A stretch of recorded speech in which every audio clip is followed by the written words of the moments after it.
ठीक है बच्चों। पिछले हफ्ते हमने एक कहानी सुनी थी। किसकी कहानी थी वो? बीमार बंटी जी की, है ना? जिनके शरीर से पीप बहता था। ठीक है। और गाथाएं क्या बताई थी भगवान ने? अचिरंग वतयं कायो पठविंग अधिशेषति क्षुद्धो अपेत विज्ञान निरतं। आज हम जो गाथा सुनेंगे वो गाथा है दिशो दिशं यं तं कायरा वेरीवापन वेरिनं मिच्छापनिहितं चित्तं पापियो न ततो करे। ठीक है। तो मैं पहले बोलूंगा, उसके बाद में उसका अर्थ बताऊंगा, उसके बाद में फिर तुम लोग को भी मैं बोलने के लिए बोलूंगा। ठीक है। तो आज की धम्मपद की गाथा है नंद गोपालक के लिए। ठीक है। तो नंद गोपालक के लिए जो भगवान ने गाथा वो बताई, वो पहले देखते क्या कहते हैं भगवान। दिशो दिशं यं तं कैरा वेरिवापन वेरिणम् मिच्छापनीतं चित्तं पापियो नं ततो करे।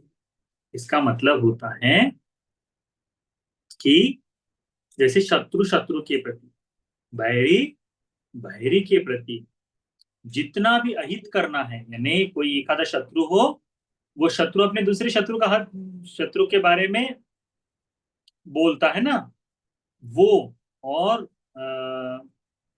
यानी बैरी जो है, तो बैरी बैर जितना भी बैर करे, तो ये बैर से जितनी हानि नहीं कर सकता। यानी जैसे तुम्हारा कोई दुश्मन है, तुमको पता है ना दुश्मन होता है तुम्हारा, एनिमी कहते हैं हम, एनिमी।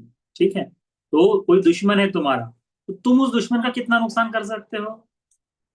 उसके बारे में टीचर को बोल सकते हो, उसकी कंप्लेंट कर सकते हो, उसकी चपत लगे ऐसी काम कर सकते हो। ठीक है। उसका कितना नुकसान करोगे? तो धन से थोड़ा सा नुकसान कर सकते हो, बस इतना ही। भगवान कहते हैं कि शत्रु शत्रु की या बैरी बैरी की जितनी नुकसान नहीं कर सकता, जितनी हानि नहीं करता, उससे भी ज्यादा नुकसान गलत रास्ते पर यदि उसका मन लग जाए, गलत काम में उसका मन लग जाए, तो वह उससे ज्यादा नुकसान करता है करके भगवान ने कहा है। अब देखो कैसे। तुम लोग कोई काम करो, ठीक है, और तुमको गलत आदत न लगी हो, कोई व्यसन की आदत नहीं, कुछ नहीं कुछ नहीं कुछ नहीं, तो कोई तुम्हारे हाथों से पाप कर्म करा सकता है क्या? तुमको जबरदस्ती पाप करने के लिए बोल सकता है क्या? नहीं कर सकता। तो वो तुम्हारा हो सकता है कि कोई वस्तु चुरा कर लेकर जाए, या हो सकता है थोड़ी सी तुमको तकलीफ दे या तुमको डांट खिला दे, बस इतना ही। परंतु यदि तुम गलत काम करते हो, ये पंचशील का पालन तोड़ देते हो, तुम में से बच्चे, यदि तुम झूठ बोलते हो बहुत ज्यादा, तो ये पाप कर्म है। तुम में से कोई चोरी करता होगा, बच्चों की आदत होती है ना, किसी का शॉर्पनर उठा के लेकर आ गए, पेंसिल उठा कर लेकर आ गए, तो ऐसी चोरी करते हो, तो वो डांट खाना अच्छा है, डांट खाना में कोई नहीं। ये चोरी का जो काम है, ये तुम्हारा ज्यादा नुकसान करेगा। ये जो बच्चे ऐसे गलत काम करते हैं, इन्हीं बच्चों को नशे की आदत लग जाती है।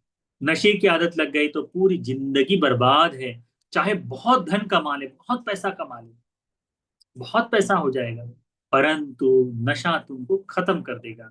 नशे की आदत अच्छी नहीं होती बच्चों, इस बात को ध्यान में रखना है तुमको। ठीक है। ठीक, तो इस बात को भगवान ने बताया। तो एक कहानी बताई भगवान ने। इस कहानी को क्या बताया? कहानी किसके बारे में थी? ये कहानी थी नंद गोपालक के बारे में। अब नंद गोपालक जो है ना, कौशल जनपद में रहा करते थे। ठीक है। श्रावस्ती के नजदीक ही श्रावस्ती है, उसमें श्रावस्ती उस शहर में था। कौशल राज्य था एक बहुत बड़ा, उसका एक शहर है श्रावस्ती। तो वहां पर भगवान बुद्ध जी विराजमान थे, और भगवान ने वहीं से, उसी आश्रम से ही धर्म के लिए उपदेश दिए। तो वहां पर अनाथ पिंडक के घर में उनकी गायों की सुरक्षा करने वाला, गायों की देखभाल करने वाला नंद नाम का गोपालक था। क्या नाम था? नंद गोपाल। नंद नाम का गोपाल था। अब पहले के समय में सबको धन मिलता था, जैसे कोई प्रवजित हो जाए तो प्रवज्जा के जीवन को जीने के लिए उनको राजा से थोड़ा बहुत पैसा मिलता था। वैसे ही ये नंद जो है, ये भी गोपाल का काम करते हुए राजा से थोड़ा बहुत पैसा प्राप्त कर लेता था। तो इसका उससे घर चल जाता था, पैसा मिलेगा ना, कोई काम दूध दोहेगा, किसी से दूध निकालेगा, गाय का दूध निकालेगा तो बेचकर पैसा मिलेगा। तो ये वह काम करता था। तो गायों की देखभाल करता था, गायों को खोल कर उनको चराने के लिए बगीचे यहाँ पे लेके जाता, घास जहाँ बढ़ती है ना पर ले जाएगा, उनको गायों को चराएगा। और उससे राजा को उसको धन भी प्राप्त होता था। अब ये जो गाय थी किसकी थी? अनाथ पिंडक जी की थी। तो गायों का समय समय पर दूध से 5 प्रकार के गोरस बनते थे, उसमें से पंचगोरस में से पहला ही है दूध है, दही है, ठीक है। उसके बाद में फानित है ना, घी बटर जो बोलते हैं ना, बटर हो गया है। उसके बाद में घी हो गया है। तो दूध, दही, फानित, नवनीत और घी, ऐसे 5 चीजें उसमें से बनाई जाती है। तो ये ले जाकर ये इसका इस्तेमाल, तो ये जाकर अनाथ पिंडिक को दिया करता, ठीक है। और अनाथ पिंडक के पास ले जाता और भगवान बुद्ध जी के पास भी दान देने के लिए लेकर जाता था। और जब भगवान के पास जाता था तो भगवान बुद्ध जी धर्म का उपदेश करते थे, उसे श्रद्धा पूर्वक सुनता था। अब एक दिन ऐसा हुआ कि उसके घर में भगवान बुद्ध जी आए, तो भगवान बुद्ध जी ने उसको धर्म का उपदेश दिया। भगवान ने उसको धर्म का उपदेश देने के बाद उसने 7 दिनों तक धर्म के लिए दान दिया। भगवान किसी की ऐसे अनुकंपा तब करते हैं जब उसको श्रोतापन्न बनने का पुण्य मिल गया हो, धर्म का लाभ होने का पुण्य मिल गया हो। तब हुआ ऐसा कि 7 दिन के लिए भगवान बुद्ध जी प्रतिदिन उसके घर में भोजन के लिए आएंगे, ऐसा भाव है। और डेली भगवान बुद्ध जी 7 दिन तक उसके घर में गए, और घर में जाकर भगवान को क्या परोसा उसने?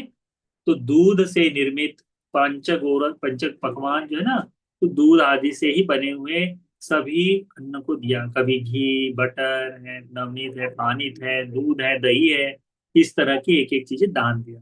7 दिन तक भगवान की सेवा की। 7वें दिन भगवान धर्म का उपदेश किया उसको, तो धर्म के बारे में एक एक बात बताए। उसे कहते हैं अनुपुप्पी कथा। क्या कहते हैं? अनुपुप्पी कथा, धर्म का उपदेश। भगवान बुद्ध जी है ना, सीढ़ी की तरह धर्म का उपदेश करते। सीढ़ी पता है क्या तुमको? जैसे किसी बिल्डिंग में चढ़ना हो तो वहां पर कितनी सीढ़ियां होती है? तो एक एक सीढ़ी, एक फ्लोर पे जाने के लिए कम से कम 12 से 15 सीढ़ियां, 15 नहीं, 20-25 सीढ़ियां लगती है ना एक फ्लोर चलने के। तो वैसे सीढ़ियों की तरह भगवान बुद्ध जी क्रम से एक एक क्रम से देते थे, लिफ्ट की तरह देते थे। कैसे? जैसे दबा दो तो पहले इकट्ठा तुरंत ही 5वां मंजिल आ जाएगा, ऐसा नहीं है। 1 2 3 4 5 करके चलता है ना, वैसे ही आएगा। दरवाजा अलग अलग जल्दी खुल सकता है। तो ये अनुपूपी कथा क्या है? अनुपूपी कथा है कि भगवान बुद्ध जी सबसे पहले बताते थे दान कथा, दान के बारे में बताते, शील कथा, सील के बारे में बताते थे। फिर कामी आदि नव कथा, काम भोग के आदि नव बताते। निखम कथा, नैष्क्रम्य क्या आनिसंस बताते। ठीक है। इस तरह से भगवान बुद्ध जी एक एक करके सग्ग कथा बताते थे, सुगति को जाने की कथाएं करके एक एक करके भगवान बताते थे, धर्म का उपदेश देते थे। जब भगवान बुद्ध जी इस तरह से एक एक करके समझाते थे ना, तो जो धर्म सुन रहा है, बिल्कुल कान देकर सुन रहा है, उस व्यक्ति के दिमाग में लाइट जल जाता था। ठीक है। लाइट जलने से उसे समझ में आता था, उसे कहते धर्म का बोध हो जाना। तो अनुपूपी कथा कहकर भगवान ने धर्म की कथा बताई। जैसे ही धर्म की कथा बताई ना, ये जो नंद गोपालक है, जो अनाथ पिंडिका की गाड़ी बैल गाय बैले जो है ना, जो चराता था, वह श्रोतापन्न हो गया। श्रोतापन्न हो गया, धर्म का पहला फल प्राप्त हो गया। अब जब धर्म का पहला फल प्राप्त हो गया, तब भगवान बुद्ध जी ने उसको आशीर्वाद दिए और फिर उसके घर से चल दिए। अब भगवान बुद्ध जी पर बड़ा गौरव है, बड़ी श्रद्धा है, तो उसने भगवान बुद्ध जी का भिक्षा पात्र से हाथ में लिया और भगवान के पीछे पीछे चलने लगा। अब ये पीछे पीछे पीछे पीछे जा रहा है भगवान के। तो घर के बाहर निकला, घर के बाहर थोड़ा चौराहे में आया, आधे रास्ते तक आया बुद्ध विहार के। तब भगवान बुद्ध जी उसको कहते हैं कि उपासक, यहाँ तक आए, ठीक है, अब यहाँ से तुम वापस चले जाओ। अपना भिक्षा पात्र भगवान ले लेते हैं, और ये जो उपासक है ये चले जाता है। कौन उपासक?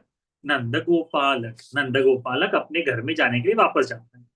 अभी जब वापस जा रहा है, कहाँ वापस जा रहा है? घर की तरफ वापस जा रहा है। तो जब घर की तरफ वापस जा रहा है तो होता ऐसा है कि वहां पर एक बड़ा सा भयानक ऐसा, तो जब लौट रहा था ना, तो लौटते समय जंगल के रास्ते से लौट रहा था, तो लौटते समय उसके पास ये शिकारी होते हैं ना, सिर्फ तीर से चलाते, तीर चलाते से मार छोड़ते हैं। तो ऐसा तीर चलाने वाले का एक तीर आकर इस नंद गोपालक को लग गया। अब जब नंद गोपालक को तीर लग गया तो क्या होगा? मर जाएगा, है ना, तीर लग गया तो ये नंद गोपालक मर गया। अब मरने के बाद कुछ ही देर में जो बाद में आने वाले, पीछे आने वाले बंदे जी थे, क्योंकि भगवान तो 1500 भिक्षुओं के साथ जाते थे ना, तो जो बाद में आ रहे थे उन लोगों ने इस नंद गोपालक की मरी हुई लाश को देखा। सबको लग रहा था कि अरे, ये नंद गोपालक यदि भगवान के साथ साथ नहीं आता, या फिर भगवान के घर का निमंत्रण नहीं देता, भगवान उसके घर नहीं गए होते, तो नंद गोपालक उनको छोड़ने के लिए नहीं आता, छोड़ने के लिए नहीं आता तो उसकी मृत्यु नहीं होती, ऐसा लगता है। देखो भैया बच्चा लोग, कि मृत्यु को है समय देखकर नहीं आती ना, कब मरेंगे करके बता के आएगा क्या? नहीं। मरने का केवल कारण होता है, इस कारण से मर गया है बस। भूख से मर गया है, प्यास से मर गया है, बहुत ज्यादा खाना खा लिया इसलिए मर गया है ना, बारिश से मर गया है। इस तरह से अलग अलग तरह से मृत्यु के कारण बता सकते हैं। परंतु मृत्यु को कोई रोक सकता है क्या? वो अपने कंट्रोल में है क्या? नहीं, तुम्हारे कंट्रोल में कुछ भी नहीं है। कई बार ऐसा होता है ना कि चलते हुए घर से निकलते हैं और घर से जब जाते हैं तो वापस ही नहीं आ पाते, तो लगता है अरे ये नहीं किया होता आज तो आदमी बच जाता है। ऐसा नहीं है। जिस दिन जिसकी मृत्यु है वो किसी भी हालत में होगी ही, उसे कोई नहीं रोक सकता बच्चों। इस बात को ध्यान रखें। तब बंदे जी लोग भगवान के पास गए और भगवान को कहा, भगवान ये देखो नंद गोपालक है ना, मर गया है, उसको किसी गाड़ी ने ठोक दिया है। तो उस समय गाड़ी नहीं थी, क्या था? तीर था। तो तीर से, तीर लगकर वो मर गया है। तो कहते भगवान, यदि ये भगवान को छोड़ने के लिए विहार नहीं आता तो क्या होता? ये व्यक्ति बच जाता, ये इसकी मृत्यु नहीं होती। तब भगवान बोलते हैं कि भिक्षु ऐसा मत कहो, ऐसा मत कहो। भिक्षुओं, यहाँ पर मेरे साथ नहीं आया होता तब भी चारों दिशाओं तथा अनुदिशाओं में कहीं भी चले जाओ, यानी दुनिया के किसी भी छोर पर चले जाओ, मृत्यु से तुम्हारा छुटकारा नहीं है। जो जन्म लिया उसका क्या होगा? मरना तय है। तुम जन्म लिए हो कि नहीं लिए हो? तुम लोग जन्म लिए हो ना? जन्म लिए है तो क्या होगा? एक न एक दिन सबकी मृत्यु होनी ही है। इस बात को तुम्हें अच्छी तरह से याद रखना चाहिए। तब जाकर भगवान बुद्ध जी कहते हैं कि भिक्षु, उस भिक्षु के प्रति अपना मन खराब मत करो। क्यों खराब मत करो? क्योंकि यदि मन खराब करोगे तो क्या होगा? तुम धर्म का अभ्यास नहीं कर पाओगे। तो भगवान तब जाकर ये गाथा बोलते, क्या बोलते हैं? दिशो दिशं यं तं कैरा वेरिवापन वेरिणं मिच्छापनिहितं चित्तं पापियो नंग ततो करे। शत्रु शत्रु के जितनी नुकसान नहीं कर सकता, है ना, बैरी बैरी का जितना नुकसान नहीं कर सकता, उससे भी ज्यादा नुकसान पाप कर्म में लगा हुआ हमारा मन करता है करके भगवान बुद्ध जी यह बात उस समय बोलते हैं। तो बच्चों, हमको भी क्या सीखना चाहिए? क्या सीखना चाहिए? कि हमारा दूसरा कोई नुकसान नहीं पहुंचा सकता। हमारा सबसे ज्यादा नुकसान कौन कर सकता है हमको? हाँ, अपना मन। धम्मसेन बनते जी नहीं, नहीं तो मैं अपनी तरफ हाथ दिखा रहा हूं। सबसे ज्यादा नुकसान कौन सकता है? तो रेवा को है कि धम्मसेन बनते जी। क्यों? क्योंकि बनते जी अपना ऐसा हाथ दिखा रहे थे। हम नहीं करने वाले तुम्हारा नुकसान, हम तो तुम्हारा फायदा करेंगे, है ना। सबसे ज्यादा नुकसान कौन कर सकता है तुम्हारा? तुम्हारा खुद का मन कर सकता है। जितना नुकसान तुम्हारा दोस्त, तुम्हारा दुश्मन नहीं कर सकता, तुम्हारा क्रोधी तुमसे जो बैर करता है ये नहीं कर सकता, उससे ज्यादा नुकसान हमारा मन करता है करके भगवान बुद्ध ये बात बताते हैं। इसीलिए भगवान कहते हैं कि चाहे कहीं पे भी चले जाओ, किसी भी जगह पर चले जाओ, हमारी मृत्यु से हमको रोकने वाला कोई भी नहीं है। जब भगवान बुद्ध जी ने ये धर्म का उपदेश दिए ना, तो बहुत सारे भंते जी लोग जो सुन रहे थे उसमें से बहुत सारे लोग सोतापत्ति फल को प्राप्त हुए ने श्रोतापन्न बन गए। ऐसा है। और बहुत सारे लोगों को भगवान ने ये जो है धर्म की देशना की थी। इस बात को ध्यान में रखो। ये जो हाँ। कहानी है ये नंद गोपालक की कथा है। नंद गोपालक ने इसमें क्या बताया है? नंद गोपालक को भगवान ने बताया है कि जो भी व्यक्ति, यानी हमारी मृत्यु तय है आना, वो रुक नहीं सकती, वो कभी भी आ जाएगी। अब जैसे भगवान बुद्ध जी को ये दान दिया है, 7 दिन का दान दिया है, 7 दिन का दान देने के बाद भी 7 दिनों तक डेली भगवान को ना खाना खिला रहा है। आप लोगों के घर में महीने में एक बार, 6 महीने में एक बार, साल में एक बार भतीजे आते हैं। कभी कभी किसी किसी के घर में तो 10-10 सालों में एक बार भतीजे आते हैं। ये जो नंद गोपालक था ना, ये 7 दिनों तक डेली खाना खिलाया भतीजे को। और तब एक आदमी के लिए तो नहीं, तब तो बहुत सारे लोगों को खाना बनता था ना, है ना? तो इतने लोगों को खाना बनाया है। और खाना देने के बाद, 7 दिन खाना देने के बाद, धर्म सुनने के बाद सोतापन्न भी हो गया, धर्म का फल भी मिल गया। परंतु उस दिन उसकी मृत्यु तय थी। अब यदि उस दिन भगवान को नमन नहीं करता, भगवान को भोजन नहीं करता, तो उसके हाथों पुण्य होता क्या? नहीं होता। यदि पुण्य न करता तो दुख भोगना पड़ता, है ना?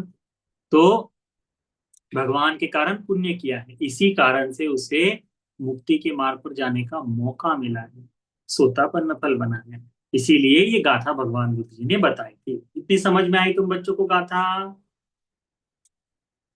ये कहानी समझ में आई? इस कहानी का मतलब है कि हमारी मृत्यु कब हो जाएगी कोई नहीं जानता। इस मृत्यु को रोक सकते हैं क्या? नहीं रोक सकते हैं। तुम चाहे कितनी भी रोकने की कोशिश करो। तुमने देखा होगा कि छोटे छोटे बलून बनाए जाते हैं, अब बलून के अंदर हवा भरी जाती है। एक दिन तो बढ़िया सा बिल्कुल मजबूत बोल दिखाई देता है, वो है ना, जो गुब्बारा है वह। परंतु 2-4 दिन बाद क्या होगा? धीरे धीरे धीरे धीरे ऐसा कम होते जाता है, कमजोर होते जाता है। उसके अंदर की हवा निकल रही है ना, इसीलिए। वैसे ही हमारा भी है कि अंदर से धर्म का अभ्यास ना करे तो खत्म हो जाएंगे, बाहर बाहर से देखने के लिए कुछ भी नहीं। ठीक है? इसलिए धर्म को अच्छे से समझो। किसी भी तरह से कोई भी गलत काम मत करो। अपने मन को अच्छे कर्मों पर लगाओ, क्योंकि तुम्हारा मन ही तुम्हारी सुरक्षा कर सकता है। तुम्हारा मन ही तुम्हारे जीवन में अच्छे से काम करोगे, तभी तुमको मुक्ति के मार्ग पर चलने का मौका मिल सकता है। तुम सुखी रह सकते हो। तुम घर बना लोगे, बिल्डिंग बना लोगे, सारी चीजें कर लोगे, परंतु ये तुमको थोड़ा सा बड़ा होने तक काम में आएगी। ठीक है? परंतु जन्म जन्मांतर के लिए, मृत्यु के बाद आगे के लिए, जीवन के लिए, तो केवल किया हुआ पुण्य ही काम में आएगा। इसीलिए बच्चे तुमको अपने जीवन में बहुत सारा पुण्य का संचय करना चाहिए, बहुत सारे पुण्य को करना चाहिए। ठीक है?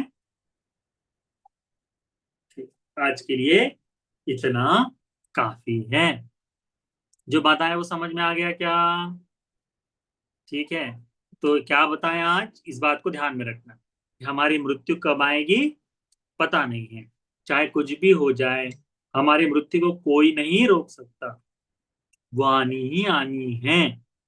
इसीलिए ये मृत्यु आने से पहले ही यदि हम धर्म को समझ ले, धर्म के अनुसार चले जाए, तो उससे हमारा सारा दुख जो है दूर हो सकता है। इसलिए अच्छे बच्चे बनो, धर्म का पालन करने वाले बच्चे बनो, धर्म के अनुसार जीवन जीते हुए तुम सभी बच्चों को भी मुक्ति का सुख मिलने के लिए यह आज की धर्म देशना उपकारी हो जाए। साधु साधु।